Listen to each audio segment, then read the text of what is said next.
Laman ng napakaraming away ang 25 taong gulang na binatang si Victora.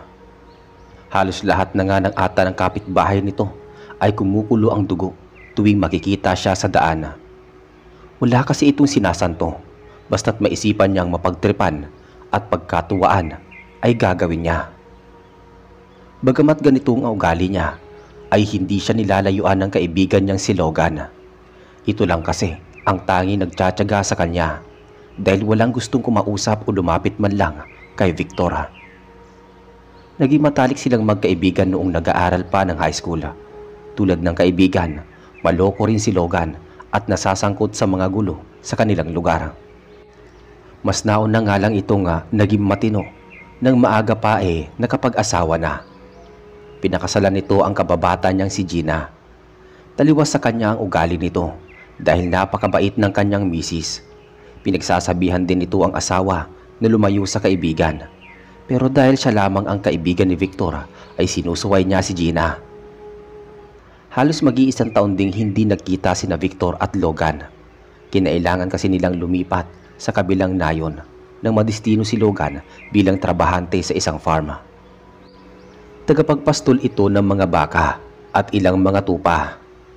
Hindi rin niya natanggihan ng trabaho dahil isang buwan na lang ang hihintayin at lalabas na ang kanyang unang anak. Isang araw, habang nakatanaw si Victor sa grupo ng mga magsasaka sa bukirin, napalingon siya sa ingay ng paparating na tricycle. Tumigil ito sa tapat niya at siya namang pagsigaw ng kaibigan. "Aba, buhay ka pa pala, si Raulo ko kaibigan. Akala ko kasi nakarni ka na nila kapitan eh." Natatawang biro ni Logan. Binatukan naman siya ni Victor at hinila palabas ng tricycle. "Suko na sa akin kahit si kapitan eh. Teka pre, saka hindi na rin ako laman ng reklamo. Kahit papano naman, nagbabago na ako." Nakangisi nitong napapatawa na rin. "Mas posible bang tubuan ng uban ng uwak kaysa naman sa sinasabi mong pagbabago oy?" Pag-aalas ka pa ni Logan. "May ba tayo? Bakit ka nandito?" Tanong ni Victor na itinapon ng upos ng sigarilyo. "Wala ka talagang kwentang sorpresahin pre. Tara muna nga sa loob ng bahay." Nagkayayaan ang dalawa na mag-inuman. Tumuloy muna sila sa bahay ng mga magulang ni Logan na noon ay nasa bayan pa para mamili ng mga sangkap para sa itinitindang kakanin sa umaga. Marami-rami din silang napagkwentuhan. Isa na rito kung bakit siya sinadya ni Logan. "Sa susunod na buwan pre, manganganak na si Mrs. Kailangan ko muna siyang bantayan kaya naisip ko na ialok muna sa iyo ang trabaho ko." Sambit ni Logan pagkatapos tunggain ang laman ng basong hawak. "Seryoso ka bang ako ang ilalagay mo ron? Hindi nga ako marunong magpastol ng tupa." Sagot naman ni Victora. "Tuturuan naman kita pre. May isang linggo pa naman akong itatagal sa farm. Kaya igagayad kita sa gagawin mo pag wala ko." Muling salita ni Logan. Natapos ang inuman ng bandang alas 10 ng gabi. Pumayag si Victora na pansamantalang pumalit kay Logan. Hindi niya ito mahihindian dahil kahit papaano ay nauunawaan niya ang kalagayan nito. Naisip din kasi niya kailangan niya rin naman ng trabaho para hindi magiging pabigat sa kanilang bahay. Kinaumagahan. Halos sapakin na siya ni Logan para lang magising. Alas 6 pa lang kasi ng umaga ay pumunta na ito kina Victor para isama sa farm. Mabilisang impake lang ang ginawa ni Victor.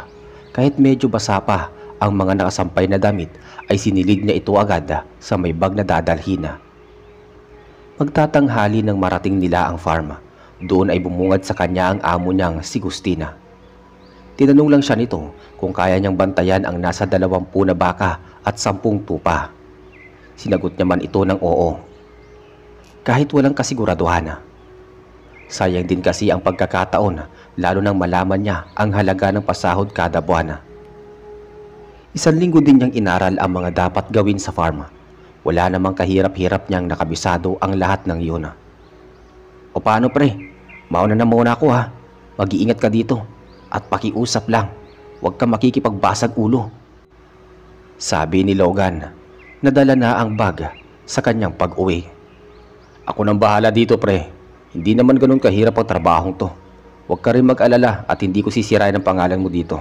Sige na, at lumakad ka na. Kamusta mo na lang ako kay Gina at sa magiging anak ninyo. Parang sigurado ka talagang kukunin kitang ninong ah. Pabirong sabi ni Logan. Hindi ako nagpapaalam sa'yo. Ipinapaalam ko lang na gusto kong maging ninong sa anak mo. Dami mong daldal. Lumayas ka na nga. Natatawang sagot nito. Pumasok na si Victor nang tuluyan ng makaalis ang kaibigan. Isinarado na niya ang gate ng farm at binuksan ang hawak na flashlight. Naglalakad siya pabalik sa kubong tutulugan nang makarinig ng iyak sa kulungan ng mga tupa. Inilawan niya iyon at nakita ang isang lalaking nakaupo sa harap ng nakahigang hayop. Nagkatinginan pa sila nito at nanlaki ang mga mata ni Victor nang masilayan ang dugo sa kamay ng lalaki. Pasigaw na sana siya para humingi ng tulong nang ito ay magsalita. Victor, anong problema? At para kang nakakita ng aswang dyan. Pumarito ka nga saglit at tulungan mo ko. Muli niyang nilingon ang lalaki at napag-alamang si Bonjing ito, isa sa mga kasamahan niya sa farm. Lumapit siya rito at nakita nga nagpapaanak pala ng tupa. Namatay daw ang dala nitong lampara sa lakas ng hangin, kaya hirap na hirap siya sa pagkapa. Natatawa na lamang sa sarili si Victor. Inisip niya na talagang aswang ang nakita niya. Dagdag mo pang kulot at buwaghag ang buhok ni Bonjing na bahagyaring may madilim na kulay ng balat. Alauna na noon nang matapos silang dalawa, pansamantalang inilagay nila Victor ang mga anak ng tupa sa incubator dahil kailangan nilang mainitan. Umiinom ka ba pre? May isang buti pa ako riyan sa kubo. Pampaantok lang. Aya ni Bonjing. Hindi naman siya tinanggihan ni Victor. Uhaw na rin kasi sa alak ang lalamunan nito sa loob ng isang linggong pagpapakabait sa trabaho. Kinuha nila ang alak sa barracks ni Bonjing. Namitas na rin sila ng ilang pirasong kalamansi sa nadaanang halaman para ipares sa inumin. Nasa kalagitnaan sila ng pagtatagay nang magtanong si Bonjing kay Victor. Kamusta naman ang unang linggo mo rito pre? Wala ka pa naman sigurong nararamdamang kakaiba no? Pupungay-pungay na tanong ng kainuman. Nararamdaman? Wala naman. Bakit? Ano bang pwede kong maramdaman dito ha? Interesadong tanong naman ni Victor. Sabi kasi kaya raw umalis yun si Logan nakakita raw ng aswang at hindi dahil manganganak ang asawa niya. Alam mo Bonjing, marami ka nang nainom. Inaagawa mo kasing tubig ang alak kaya tinamaan ka kagad. Mabuti pa bumalik ka na sa barracks mo dahil may trabaho pa tayo mamayang umaga. Halong inis at tawa na salita ni Victor. Inalalayan pa niya sa pagtayo si Bonjing. Walang balanse itong naglalakad pa uwi at ilang beses pang natumba sa kalasingan. Natatawa na lang sa kanya si Victor na panay hit-hit ng yosi habang pinapanood ang katrabaho niya. Buti nga sa'yong lasinggero ka. Inuno pang gumawa ng kwento kaysa magsipilyo. Nakangisi pa nitong panlalait sa kainuman. Magkakasunod na nilagok ni Victor ang alak. Hindi niya namalayang nakatulog na siya sa upuan habang nakaupo. Ginising siya nang nanunuot na lamig sa kanyang balat. Masakit ang ulong dumilat ito at tinignan ng oras sa kanyang cellphone. Nakita niyang malapit ng mag-alas 3 ng madaling araw. Tumayo siya para sana isarado ang pinto nang matigilan sandali. Nakalanghap siya ng hindi kaaya-ayang amoy. Pakiramdam niya ay sumisikip ang butas ng kanyang ilong dahil nanunuot ito. Nangangapal na rin ang balat niya at nagsisitayuan ang mga balahibo. Bahagya tuloy na wala ang amats niya at kinapa ang sariling puwetan para alamin kung napadumi ba siya. Ngunit wala naman. Galing iyon sa labas ng kanyang kubo. Naniningkit ang mga mata niyang tinatanaw ang maitim ngunit may kalakihang figura sa di kalayuan. Mula sa madilim na parte ay sumulpot ang isang aso na umupo at direktang tumitig sa kanya. Nasiguro niyang dito lang nanggaling ang napakabahong amoy. Nagtataka lamang siya kung paano ito napadpad sa farma. Konkreto ang mga pader at may kataasan ang mga yon. Kaya pala isipan kung saan ito nakakalusot. Wala ring nabanggit o naibilin ang lahat ng mga nasa farm na may alaga pala silang aso doon. Shh! Shoo! Shoo! Umalis ka nga rito, aso ka. Ang baho-baho mo. Pagtataboy niya rito, pero hindi ito natinag sa kanyang pwesto. Nagsimula itong umangil at tumahol nang murahin siya ni Victor. Nang hindi makuha sa sigaw ay dinampot niya ang wala ng lamang bote at inihagis ito sa aso. Sapol ito sa ulo na hindi ginawang umilag. Galit na galit itong tumakbo kay Victor na mabilis namang hinila ang itak na nasa likuran ng pinto. Bahag ang buntot nito na nagtatatakbo. Nawala ito sa paningin ni Victor nang lumusong ang aso sa madilim na paligid. Padapa siyang bumagsak sa kama. Antok na antok siya, ngunit sa pangalawang pagkakataon ay napadilat ito. Naging irritable si Victor sa tunog ng mga ngiping nag-uumpugan. Lumabas siya ng bahay sukbit ang baril na ibinilin ng amo si Gustin at nilibot ang kanyang kubo. Binuksan niya ang flashlight nang maramdamang may kumalskos sa ilalim ng kanyang tinutulugan. Matingkad ang liwanag mula sa bilog na buwan. Namumuo ang pawis sa noo ni Victor. Bagamat malamig ang panahon, maraming patak ng dugo ang kumalat sa daan. Itinapat niya ang flashlight sa silong ng kubo at hinanap ang misteryosong nilalang. Sa dulo ng kubo niya, natanaw ang nakatalikod na asong kanina lamang ay kanyang nakita sa labas ng pinto. Nakayuko ito na parang may kinakain sa lapag. Tinutukan ito ni Victor ng ilaw hanggang sa humarap sa kanya. Ganun na lamang ang kanyang takot nang matanaw ang nilalantakan nitong sariwang bituka.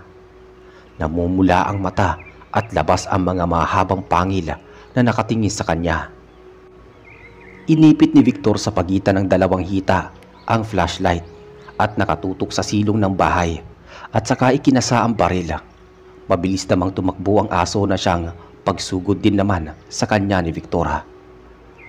Dinala siya ng mga paa sa malawak na kulungan ng mga baka. Kapansin-pansing halos lahat ng ito ay nagkumpulan sa iisang sulok. Mabilis niyang nakita na dalawa sa mga ito ang namatay. Nakaramdam ng takot si Victor nang lapitan niya ang mga ito. Wala na ang mga laman loob at pawang ubos na ang mga bituka. Natsak niyang nasabsab ng itim na asong yun. Maya-maya pa, narinig niya muli ang maingay na panguya mula sa kung saan. Inilawan ni Victor ang buong paligid hanggang sa makita ang aswang na nakaupo sa sanga ng puno. Nasilaw ang aswang at naihulog ang pagkain. Bigla itong tumayo at napatalon-talon sa mga katabing puno na nandoroon. Inaasahan ni Victor na maliit na baka ang tinangay nito, ngunit nagkamali siya. Nang lapitan niya ito ay tumambad sa kanya ang wakwak na katawan ni Bonjing. Hinila niya ang katawan ng katrabaho at nilayo doon sa puno kung nasaan ang aswang. Namumutla na ito, tanda ng pagkaubos ng dugo niya. Tuyot ang balat at bakat ang mga buto. Pinaputukan ni Victor ang aswang. Bagamat iyon ang unang beses niyang ginamit ang baril ay nagawa niyang matamaan ang paa nito. Nag-alburoto ito sa sakit at galit na umangila. Kita pa niya na ginamit nito ang sarili niyang laway upang pahilumin ang natamong sugat. Nabaling ang atensyon ni Victor sa taong paparating. Ilang di pa lamang ang layo nang mahayag ang pagkakakilanlan nito sa tulong ng lamparang hawak. Nanginginig na dinaluhan ni Mang Gusting si Victor. Nangangatal niyang niyaya ang trabahador matapos nitong personal na makita ang aswang na nakasilip sa likod ng puno. Maduduwal pa nga ito nang masaksihan ang katawan ni Bonjing na wala ring buhay. Nasambit nito na ang lana o langis na orasyonan ng albularyo ay umaapaw sa lagayan sa labis na pagkulo. Nakaramdam na daw siya ng kakaiba, kaya minabuting hagilapin na ang aswang. Umalis na tayo rito. Tumayo ka dyan.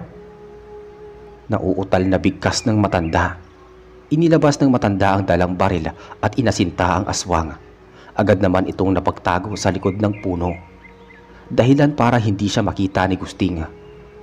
Magpakita ka sa akin, aswang ka.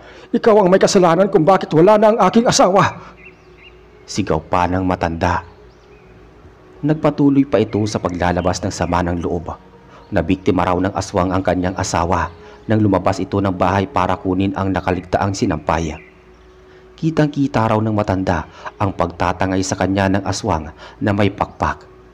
Lagabog ang bubong nila bago bumagsak sa halamanan ang wala ng buhay na asawa. Pasensya ka na pre, hindi ko naman alam na mapapatay ka ng aswang. Kung alam ko lang edi sana, hindi na kita pinauwi pa. Wika ni Victor sa bangkay ni Bonjing. Kakatayo pa lamang ni Victor matapos pwersahang isara ang nakabukas na mga mata ni Bonjing nang marinig nila ang sanga ng puno na nagtutunugan. Kita mula sa ere ang paglipad ng aswang at bumulusok na sinugod si Mang Gusting. Hindi na nakakuha pa ng tiyempo ang matanda nang lumapag sa harapan niya ang naturang aswang at marahas na butasin ang kanyang dibdib.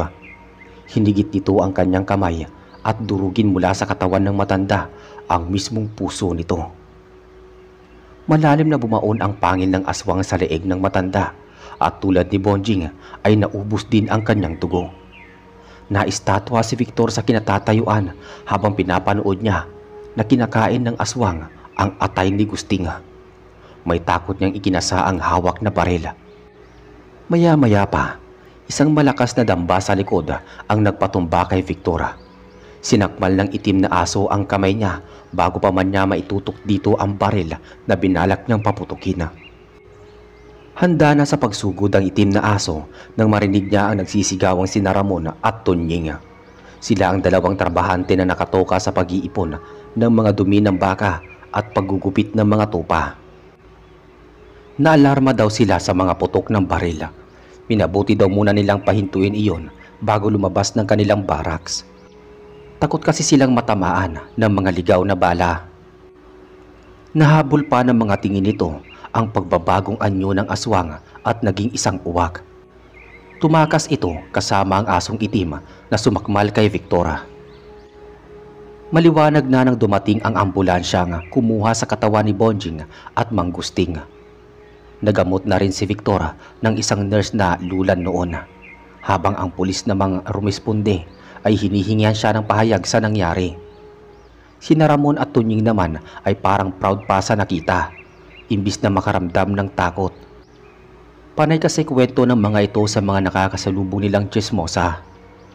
Ayon sa mga kapulisan, ay may 5 kaso na ng mga pag-atake ng aswang sa kanilang lugar.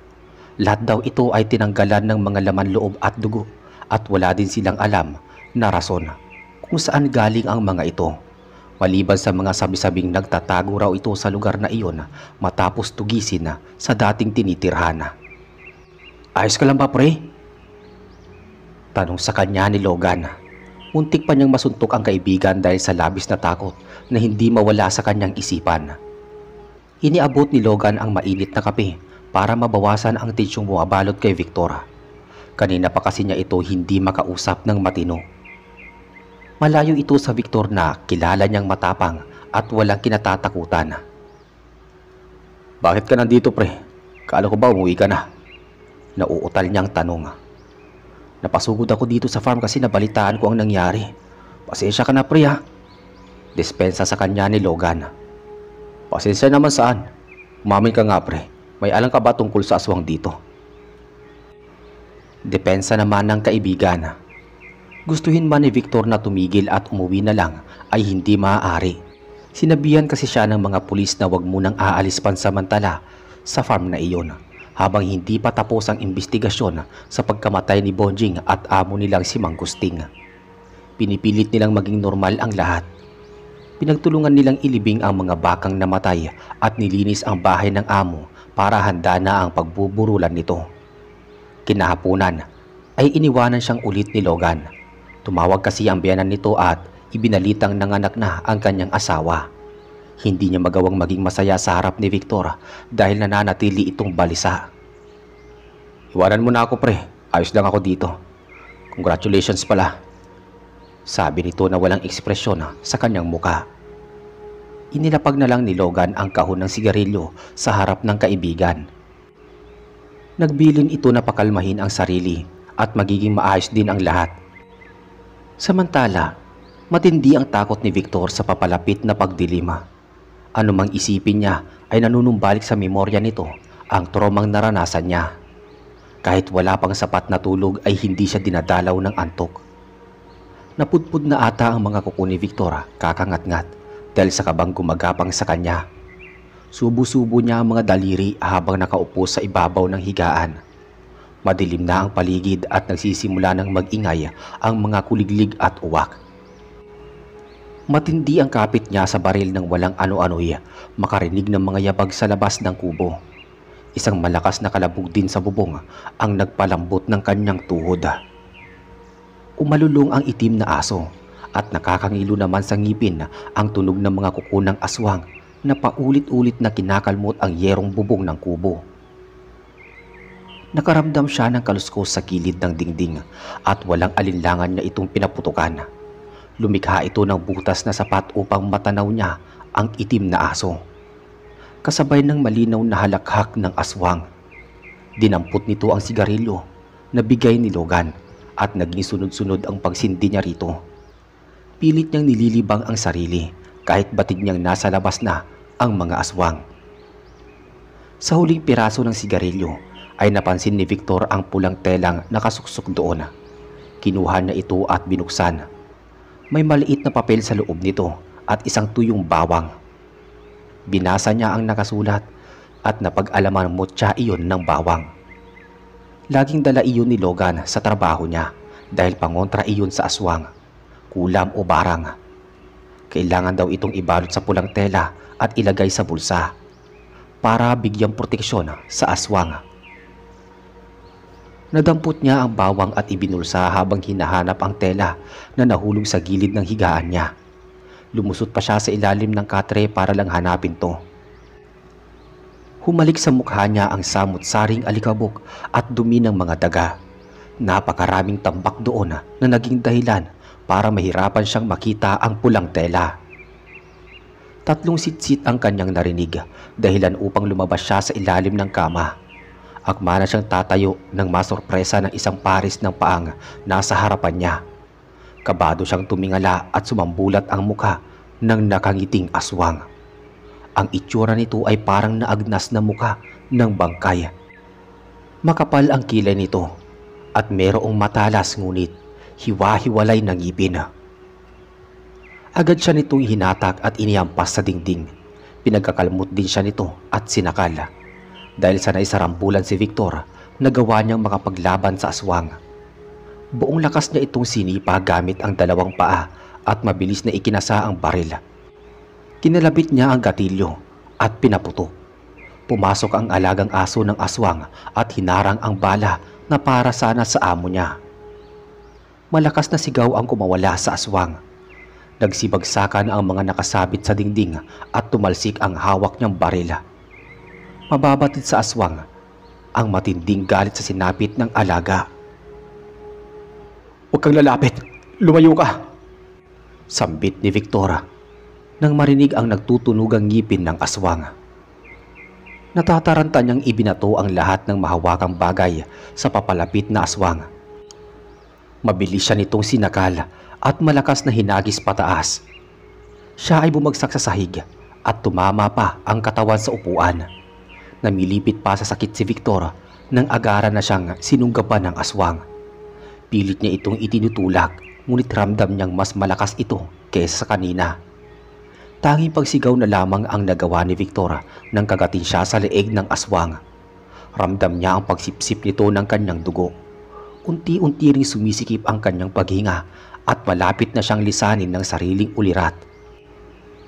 Nang makapa niya ang baril gamit ang paa, wala siyang inaksayang panahon at agad na sinungkit iyon at nang maabot ng mga kamay ay ikinasa niya. Nangihina na si Victor nang iputok niya sa tiyan ng aswang ang huling bala ng baril. Napabitiw ito mula sa pagkakakagat sa kanya at sapo-sapo ang sugat na natamo mula sa bala ng baril. Sa isang sulok ng silid, nahagip ng mata ni Victor ang isang punyal. May kalumaan na iyon na kinakain na rin ng kalawang. Lalapitan na niya ang aswang nang itaas nito ang isang kamay habang may ibinubulong. Naramdaman niyang itinutok ng mga kamay niya ang tulis ng punyal sa sariling tiyan. Nagawa nitong kontrolin ang kanyang isip. Nangilid ang luha ni Victor habang nakikiusap na itigil na ito ng aswang. Naging blanko ang lahat, tila nabingi siya na ultimo tibok ng puso ay hindi niya na marinig. Nakatitig lamang siya sa aswang. Tanging boses lamang nito ang kanyang malinaw na nauunawaan. Inuutusan siya nitong saksakin ang sarili na kanya namang sinusunod. Manhid na ang katawan ni Victor sa 3 beses na pagtarak ng punyala sa kanyang tagiliran. Umagsak ang kanyang nangihinang katawan sa sahig. Doon ay nagbalik siya sa realidad. Halos tawagin na niya ang lahat ng santo para lang maibsan ang sakit na kanyang nararanasan. Pakiramdam niya ay mamamatay na siya noon nang lapitan siya ng aswang at saka dikdikin ang kanyang ulo gamit ang mabigat nitong paa. Nakaramdam siya ng kaginhawaan nang pumaibabaw ang sunod-sunod na putok ng baril at angil ng nasasaktang aswang. Nagsipasukan ang mga pulis sa kanyang kubo at inubos ang bala ng baril sa aswang. "Pre, huwag kang bibitaw ha! Paparating ng ambulansya!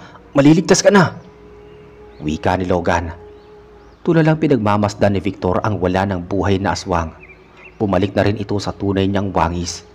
Labis ang pagtataka ni Victor nang makita na ang aswang na balak siyang patayin. At walang iba kundi si Bonjing. Iyon ang huli niyang nasulyapan bago bitbitin at itinakbo sa ospital. Maliwanag na paligid ang sumalubong kay Victor. Laking pasasalamat ng kaanak nito na nakaligtas siya sa mga kamay ng aswang.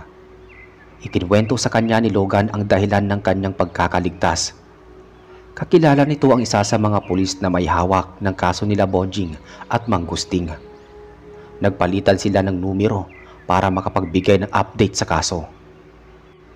Gulat na gulat daw si Logan nang ibalita sa kanya na sa 2 bangkay na inimbalsamo ay tangi si Bonjing lamang ang nagpalit anyo bilang katawan ng saging. Doon na raw siya kinutuban at humingi ng tulong sa kapulisan hanggang sa maabutan nila ang sitwasyon ng kaibigan. Labis ang pasasalamat ni Victor kay Logan. Utang na loob niya rito ang panibagong buhay. Hindi nagtagal ay nakalabas na rin siya ng ospital. Halos 1 buwan din siyang namalagi roon upang magpagaling. Umuwi sina Victor kasama ang mga magulang sa kanilang bahay. Palagi pa rin siyang nababahala sa tuwing sasapit ang takip silim. Mula ng gabing mapatay nila ang aswang ay hindi na kasi siya nilulubayan ng mga masasamang panaginip. Nakakakita siya lagi ng grupong nakamaskara ng imahe ng demonyo. Umiikot ito sa apoy na tila sinasabayan ang saliw ng tugtog na mula sa tambol na hinahampas ng isang nakabahag na lalaki. Ang pinakamatindi na sigurong naranasan niya ay nang makita niya na sinasayawan ng mga ito ang kanyang pugot na ulo. Nabahala ng husto si Victor. Lumapit na siya sa isang albularyo upang manghingi ng tulong. Nakita sa pagtatawas nito na nagalit ang mga kaanak ng aswang na napaslang. Ang ritual na ginagawa raw ng mga ito ay paghahanda para sa nalalapit na pag-atake nila kay Victor. "Ano pong dapat kong gawin?" tanong niya sa albularyo. Madiin ang mga salita nitong binitawan. Aniya na ang bawat aswang daw ay may espesyal ding katangian tulad ng mga normal na tao. Maaaring biyasa na raw si Bonjing na gumawa ng sariling wangis para palabasing biktima siya ng aswang. Sa ganoong paraan ay malaya siyang makakapambiktima. Ang aswang na mapapatay ng tao ay may iluluwang itim na bagay. Sa oras na matuntun iyon ng mga kaanak ng aswang ay masusundan nila ang amoy ng mga taong pumaslang sa kalahi nila. "Unahan mo sila bago iyon makuha, Victor. Kailangan mo itong mabasag upang hindi ka masundan ng mga aswang," sambit ng albularyo.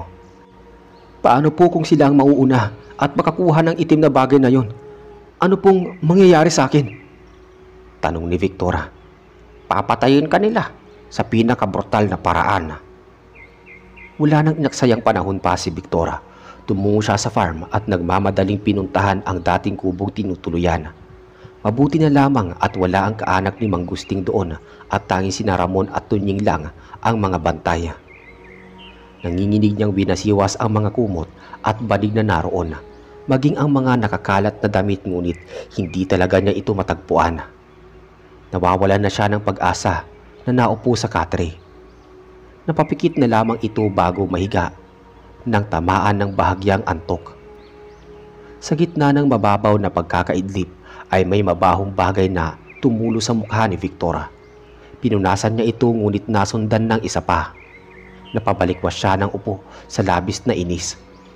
Doon din niya naalala ang eksaktong lokasyon kung saan namatay ang aswang.